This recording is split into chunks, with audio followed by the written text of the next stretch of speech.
आप सभी को मेरा नमस्कार। आपका स्वागत है आपके अपने YouTube चैनल टॉपर्स स्टडी में। आज ये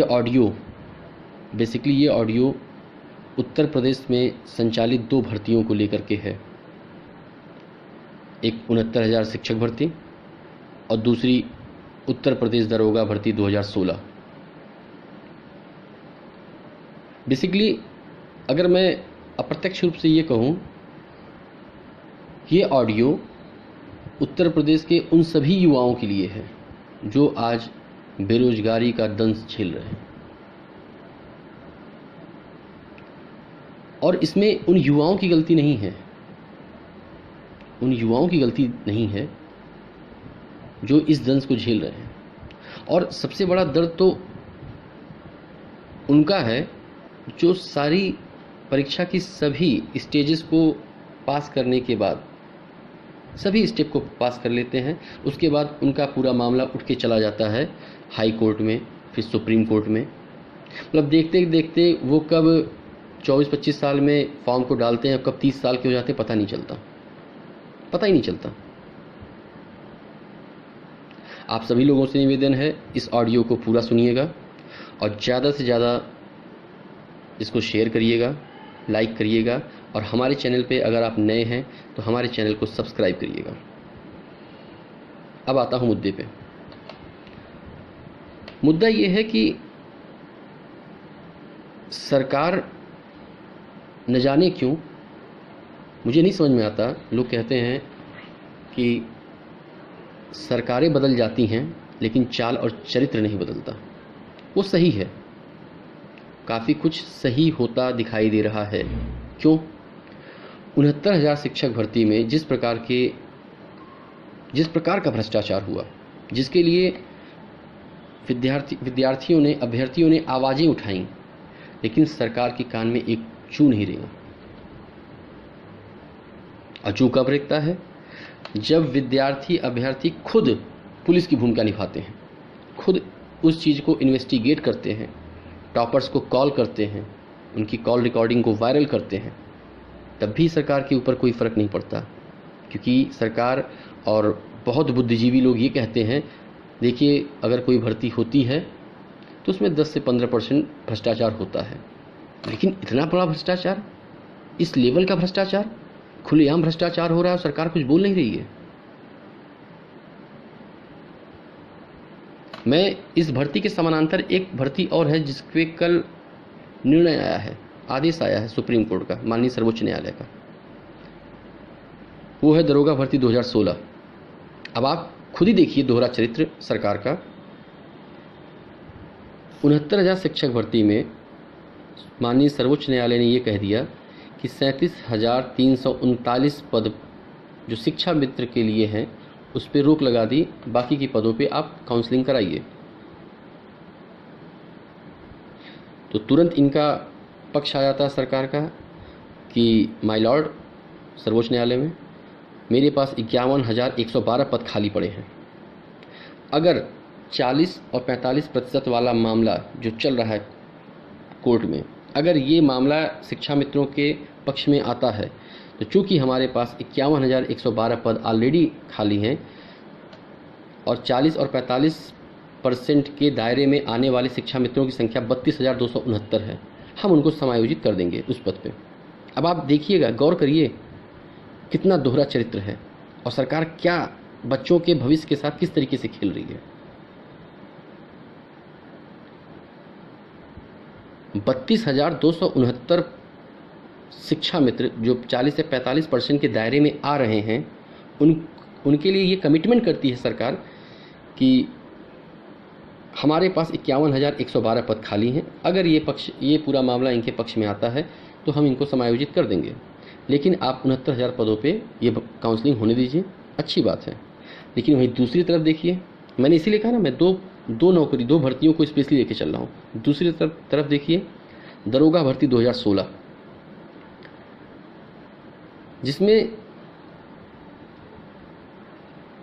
रॉ फेल और रॉ पास की लड़ाई चल रही है। मतलब कि नियमावलियों की धज्जियां उड़ाते हुए भर्ती बोर्ड के अधिकारियों ने लोगों की अंतिम चयन सूची जारी की। इसमें सफल हुए अभ्यर्थियों में कुछ लोग ऐसे थे, कुछ लोग क्या, उनकी संख्या 40% है, उनकी संख्या 40% है जो फेल थे। ये सुन के आपको हैरानी होगी, जो फेल थे, प्रथम चरण में ही फेल थे, लेकिन भर्ती बोर्ड ने अपने ब्रह्मास्त्र, जिसको बोलते हैं अपने पद का फ़ायदा उठाते हुए उनको पास किया और उनको अंदर भेज दिया, और जो लड़के पास थे उनको फेल कर दिया। अब इसके पीछे क्या उनका उद्देश्य था, ये अभी तक क्लियर नहीं हुआ है, लेकिन कहीं न कहीं ये एक बड़े भ्रष्टाचार की तरफ इशारा करता है। आज के समय में स्थिति क्या है दरोगा भर्ती 2016 की, कि उन सभी अभ्यर्थियों की 2707 लड़के थे, लड़कों के लिए वैकेंसी, पुरुष के लिए वैकेंसी थी, और 600 महिलाओं के लिए वैकेंसी थी, और अप्रॉक्स 1900 समथिंग लोग, 1986 या 1980 लोग ट्रेनिंग सेंटर पे, प्रशिक्षण स्थल पे प्रशिक्षण प्राप्त कर रहे हैं, और उनका प्रशिक्षण लगभग 100% कंप्लीट हो चुका है। और सबसे बड़ी बात तो ये है कि न्यायालय का किस तरीके से मजाक उड़ाया जाता है, ये आप इस भर्ती में देखिए। अंडरटेकिंग दे करके ये भर्ती बोर्ड बच्चों को भेजता है ट्रेनिंग के लिए, फिर दोबारा अंडरटेकिंग दिलवाता है ताकि ट्रेनिंग कंटिन्यू रहे। कल की सुनवाई में क्या हुआ कि ये फिर दोबारा अंडरटेकिंग दे करके इनको नियुक्ति पत्र दिलवा रहे हैं। मतलब बच्चों को अंडरटेकिंग में खिलवा रहे हैं, और जो बच्चे कोर्ट कचहरी लड़ रहे हैं उनको दौड़ा रहे हैं। मतलब 1700-1800 लड़के रिस्पोंडेंट हैं, पिटिशनर हैं इसमें, जो प्रभावित हुए हैं डायरेक्टली इनके गलत परिणाम के जारी करने से। इन 1700-1800 बच्चों को इनको पिटिशनर बेनिफिट देने में नुकसान दिखाई दे रहा है, और वहीं शिक्षा मित्र जो कि 32,269 हैं, उनको ये कह रहे हैं कि अगर ये आदेश इनके पक्ष में आता है तो हम इनको समायोजित कर देंगे। तो मेरा कहने का मतलब ये है, आप देखिए सरकार का दोहरा चरित्र।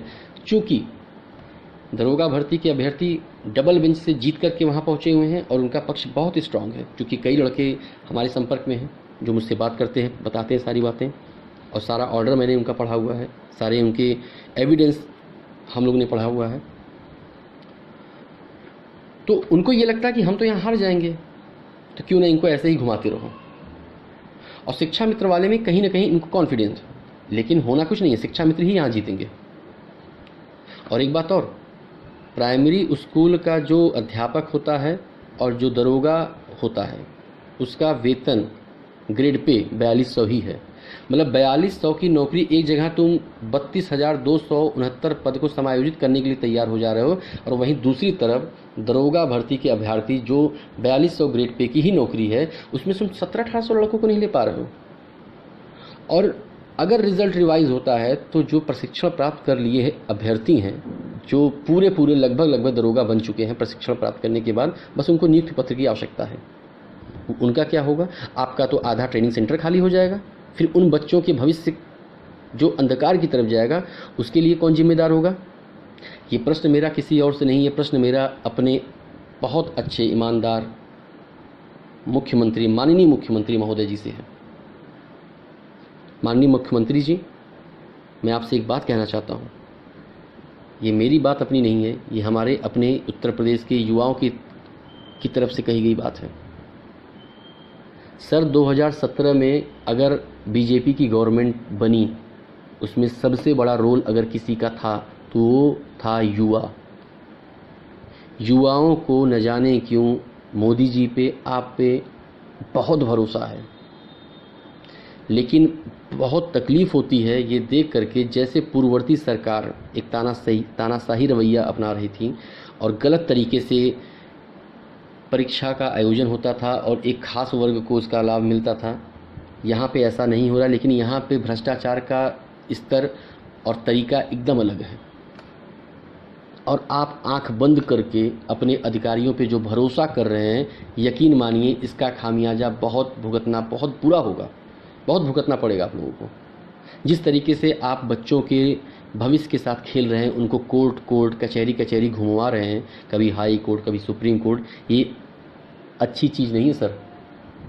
माननीय योगी जी, मेरा हम सभी युवाओं की तरफ से आपसे हाथ जोड़ के निवेदन है, जिस तरीके की राजनीति उत्तर प्रदेश में चल रही है रोजगार को लेकर के, युवाओं के भविष्य को लेकर के, उस पर कृपया करके आप अपना ध्यान केंद्रित करिए। सही नहीं है राजनीति इस तरीके की।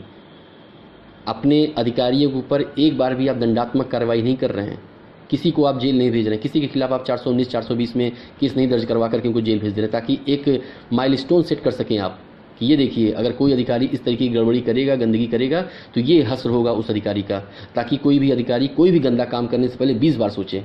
आप करते क्या हैं? आप सीधे उंगली उठा देते हैं बच्चों के ऊपर कि जो बच्चे असफल हो गए वो चिल्ला रहे हैं। सर आपके सामने दो ये बड़ी भर्तियां हैं, 69,000 और दरोगा भर्ती 2016। इन दोनों भर्तियों में बच्चों की कहीं गलती निकल जाए सर, तो आप बताइए। इसमें पूरी गलती आपके अपने अधिकारियों की है। एक तरफ आप शिक्षा मित्र जिनकी संख्या 32,000 है, उनको आप समायोजित करने की बात कहते हैं, जो कि बहुत अच्छी बात है। ये शिक्षा मित्र भाई जो बहुत साल से लड़ रहे हैं लड़ाई, कोई 40 साल का हो गया, कोई 45 साल का हो गया, कोई 50 साल के तक पहुंच रहा है, इस एज में पहुंच करके अगर वो तैयारी करके 40-45% ला रहे हैं, फाइट कर रहे हैं, ये काबिले तारीफ है। आप उनको समायोजन करने की उनको समायोजित करने की बात कर रहे हैं। और दूसरी तरफ यही दरोगा भर्ती जिसमें 1700 लड़के हैं जो जेन्यून हैं, जो पास हैं, उनको आप भेजने के लिए आप कहते हैं कि हम सुप्रीम कोर्ट में देखेंगे। क्या देखेंगे आप? जो लड़के फेल हैं, जो वहाँ पे ट्रेनिंग कर रहे हैं, जिनका कोई रोल, जो असली में हकदार ही नहीं है इस नौकरी का, उनको आपने ट्रेनिंग करवा दी और आप कह रहे हैं कि ये जो लड़के बाहर लड़ाई लड़ रहे हैं वो सब फर्जी महबूबा बना रहे हैं। माननीय मुख्यमंत्री जी, आपसे हाथ जोड़ के निवेदन है, अपनी बंद आँखों को, जो आप आंख बंद करके भरोसा कर रहे हैं अपने अधिकारियों के ऊपर, यकीन मानिए यही नैया डुबाएंगे 2022 में। आपके इस कार्यशैली से जो आपकी चल रही है, इसमें और पूर्ववर्ती सरकार अखिलेश जी की कोई खास अंतर नहीं है, स्पेशली युवाओं को लेकर के और उनके रोजगार को लेकर के। और जो आप ये डेटा दिया करते हैं बार बार, 20 लाख को रोजगार दिया, 10 लाख को रोजगार दिया, 50 लाख को रोजगार दिया, कहाँ दिया? दिखता क्यों नहीं मुझे? सर अगर 10 लाख को रोजगार मिला होता ना, तो लोग आपकी मूर्ति बनवा करके पूजा कर रहे होते। आप जो कहते हैं ना कि मैं राहुल गांधी जी से 2 साल बड़ा छोटा हूँ, अखिलेश यादव से 2 साल बड़ा हूँ, यही 2 साल छोटे और 2 साल बड़े, यानी कि आपको इसीलिए चुना गया था सर, ताकि आप कुछ अच्छा कर सकें, स्पेशली रोजगार को लेकर के, स्पेशली युवाओं को लेकर के, स्पेशली जो ये निराशा फैली हुई थी उस टाइम पे, वो निराशा हटाने का काम करेंगे आप, ना कि इस तरीके का काम करेंगे आप। आप किसी भी आयोग को देखिए, चाहे वो यूपी पीएससी हो, चाहे वो यूपी SSSC हो, चाहे वो भर्ती बोर्ड हो, पुलिस भर्ती बोर्ड हो, चाहे वो आपका शिक्षा, बेसिक शिक्षा का हो, कोई भी भर्ती या LT ग्रेड हो, कोई भी एक भर्ती आपकी ऐसी रही है सर जो एक बार में सही हुई हो? हाई कोर्ट, सुप्रीम कोर्ट, क्या करवा रहे हैं आप? मतलब बच्चा 24-25 साल में एग्ज़ाम देता है, उस नौकरी मिलती है उसको 30 साल 32 साल में, और नौकरी मिल जाए तब भी बड़ी बात है। और इस mental harassment, physical harassment, economic harassment को आप क्या कहेंगे? युवाओं को भरोसा था आप पे, और यकीन मानिए वो भरोसा अब धीरे धीरे टूट रहा है, जो अच्छा संकेत नहीं है। माननीय योगी जी, इस पे थोड़ा गौर करें और कुछ ऐसा करें कि मैंने इन्हीं 2 भर्तियों को स्पेशली टारगेट किया, पैरेलल में इनको एक्सप्लेन किया कि देखिए कितना दोहरा चरित्र है।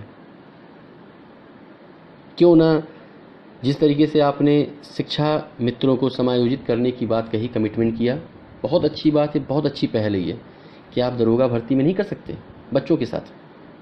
वो भी तो लड़ रहे हैं बेचारे, कितनी संख्या होगी? 1700-1800। और ये बच्चे वो नहीं है सर कि वैसे ही चले आए हैं, वो बच्चे प्रॉपर सारे written exams, physical, document verification, physical standard test, running सब कुछ पास करके वहाँ पहुँचे हैं, लेकिन आपको नहीं समझ में आ रहा है। कृपया करके आपसे हाथ जोड़ के निवेदन कर रहा हूँ मैं, और इवन सारे युवा आपसे हाथ जोड़ के निवेदन कर रहे हैं, सर थोड़ा ध्यान दीजिए, कुछ ऐसा करिए जिससे लोगों के अंदर थोड़ी सी सकारात्मकता आए। बहुत बहुत धन्यवाद। अगर आपको ये ऑडियो अच्छी लगी हो तो इसको आप शेयर करिए, कमेंट करिए, और इस चैनल पे अगर आप नए आए हैं